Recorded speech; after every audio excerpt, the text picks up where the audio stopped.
ఉద్యోగం అనేది ఒక టెంపరీ, లోకంలో మనకి తాత్కాలికమైన పోషణ మాత్రమే. దేవుని ప్రణాళిక ఉంది యవ్వన బిడ్డలారా మీకోసం.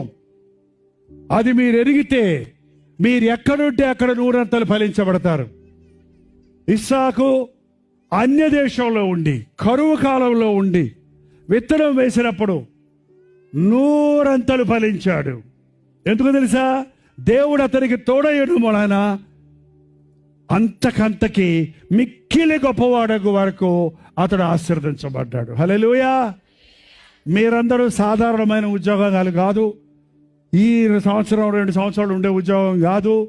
మిమ్మల్ని దేవుడు తలగా ఉంచుతారు కానీ తోగ్గా ఉంచనన్నాడు. నమ్మండి, మీ జీవితాలు ప్రభుకి ఇవ్వండి, మీ యవ్వనకాలాన్ని దేవునికి అప్పగించండి, పాపమునకు దూరముగా పారిపోండి, యవ్వనేచ్ఛలను విడిచిపెట్టండి, ప్రభువులకు ప్రార్థన చేయు వారితో కూడా నీతిని, ప్రేమను, విశ్వాసమును వెంటాడండి.